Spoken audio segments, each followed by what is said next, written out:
Unfinished stories, why sharing your journey matters, even when you're still in the middle. Have you ever noticed how we're obsessed with happy endings?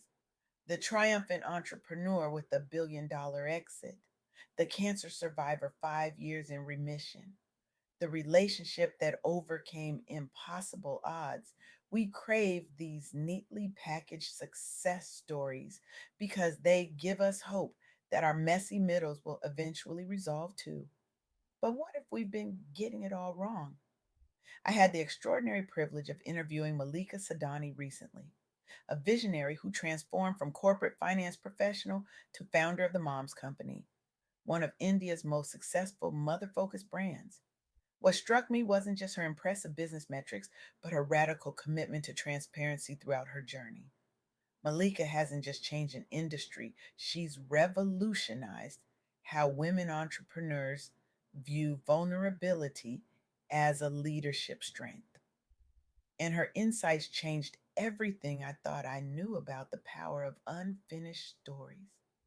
We're all walking around with these invisible backpacks filled with unfinished narratives, dreams half realized, relationships still healing, businesses being built, health battles ongoing, and society has conditioned us to believe these stories only deserve the spotlight once we've made it through to the other side. But what if that's exactly backward? What if the messy middle, the part where you're still figuring things out, still struggling, still uncertain, is precisely the story someone else needs to hear right now? When Malika left her finance career to create natural, toxin free products for parents, she didn't wait until she'd built $1 million company to start sharing her journey. She began telling her story when she was still in the trenches, when she was just a concerned mother, frustrated by the lack of safe options during her pregnancy. I didn't have all the answers, Malika told me, her voice carrying both strength and vulnerability. I just knew there was a problem that needed solving, and I was willing to be honest about my struggles as both a mother and an entrepreneur trying to break into an established industry. That authenticity resonated deeply. Today, the Moms Company stands as one of India's leading brands for mothers, having achieved that coveted $1 million revenue milestone. But it wasn't the success that made her story powerful, it was her willingness to share the journey before she knew how it would end. We're living in what I call the highlight reel era. Social media has trained us to share only our victories, never our battles, only our summits, never our climbs, only our arrivals, never our departures. We've created this bizarre expectation that your story only matters once it's finished and finished successfully. But here's what I've learned from Malika and other remarkable individuals I've had the honor of interviewing. The most meaningful connections happen when we're brave enough to say, I'm still figuring this out. I don't have all the answers, but here's what I'm learning along the way. Consider James Mwangi, a farmer from Nyeri County who transformed his small operation using digital tools despite facing harsh economic realities. James didn't come from a tech background, he didn't have special advantages. What he had was a willingness to be vulnerable about what he didn't know. For generations, my family struggled with unpredictable weather, isolation from markets, and exploitation by middlemen. James shared during our conversation. I had to admit I didn't have the solutions on my own. That was the hardest part, acknowledging I needed help. That admission led James to discover mobile technologies like the iCow service for better farming practices. He formed WhatsApp groups with neighboring farmers to create local cooperatives for bulk sales. He leveraged the MFarm app to access real time pricing data. The results: milk production increased by 30% within 6 months. His collective bargaining power led to higher profits, selling directly to urban markets in Nairobi. He now employs 4 people locally and has become the first in his family line to send his children to university. But here's what strikes me most about James's story.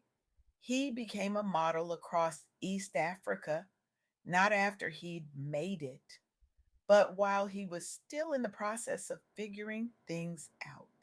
His openness about his struggles, combined with his willingness to embrace community collaboration, lifted not just his family, but created a roadmap for others.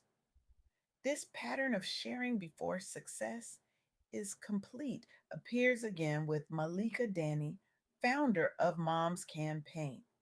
Malika began painting during her battle with postpartum depression, a deeply personal struggle she later described openly online.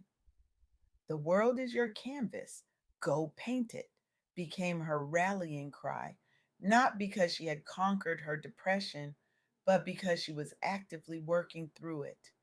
Her vulnerability created space for hundreds of other mothers to share both their artistic work and their ongoing life challenges. Today, Moms Can Paint has grown into an international platform recognized for mental health advocacy through storytelling and creative arts. Malika didn't wait until she had overcome her challenges to start making an impact. She allowed others to witness her journey in real time, and that authenticity became the foundation of her community. These stories reveal 3 powerful truths about sharing our unfinished journeys. First, your story has power, even and especially when it's still unfolding. Many people are struggling in silence, and by telling your truth, you might be the voice someone needs to hear to get through their own challenges.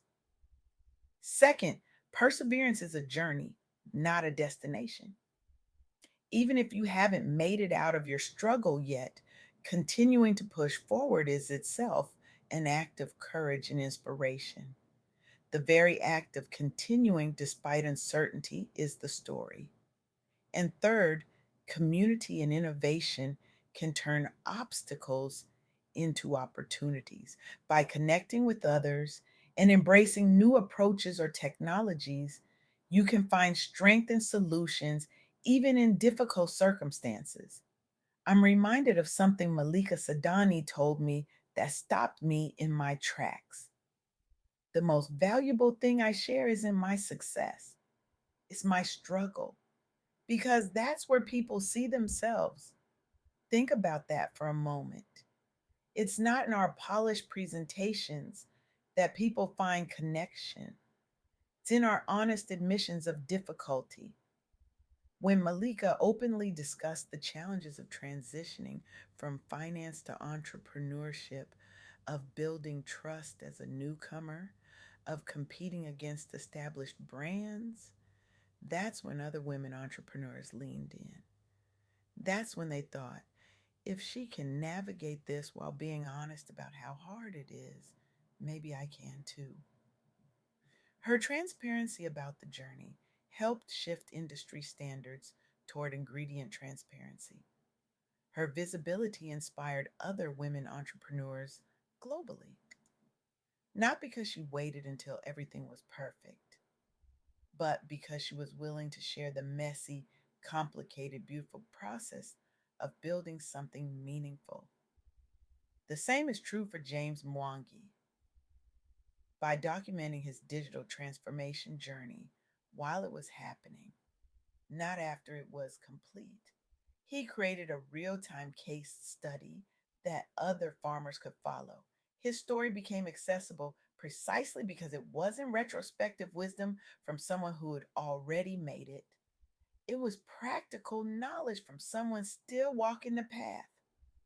And Malika Danny's impact on mental health conversations among mothers globally came not from presenting herself as cured or healed, but from her ongoing commitment to creative expression as a way through darkness. Her community flourished because she made space for unfinished stories, both her own and others. So, what does this mean for you? It means that waiting until you've arrived to share your journey robs both you and others of the power of connection in the middle spaces. It means that your current chapter, with all its uncertainties, setbacks, and small victories, might be exactly what someone else needs to hear to keep going. It means that the story you're living right now today has value, immense value. I'm not suggesting we trauma dump or overshare inappropriately. Boundaries matter. But I am suggesting that we reconsider the notion that our stories only deserve to be told once they have neat, tidy endings. Life rarely gives us neat, tidy endings anyway. More often, it gives us complex, ongoing narratives with chapters that bleed into one another, challenges that resolve only to reveal new ones, growth that happens in spirals rather than straight lines. When we share these messy middles, thoughtfully, intentionally, with purpose, we create space for authentic connection. We remind each other that we're not alone in our unfinished business. We offer not just inspiration, but companionship on the journey. So here is my challenge to you today, not tomorrow, not when you've figured it all out. Today, share one part of your unfinished story with someone who needs to hear it. Let them see not just your highlight reel, but the raw footage of your becoming. Because somewhere right now, someone is struggling with the exact challenge you're navigating. Someone is questioning whether they have what it takes to keep going. Someone is wondering if they're the only one who hasn't figured it all out yet. Your unfinished story could be their lifeline. And in sharing it, you might discover something profound, that the power was never in the ending. It was in the courage to say, this is where I am right now. It's not perfect, it's not finished, but it's real, and I'm still writing. The world doesn't need more perfect endings. It needs more honest middles, more brave beginnings, more people willing to say, I don't know how this story ends yet, but I'm going to keep turning the pages. Your unfinished story isn't just worth telling, it might be the most important story you have to share.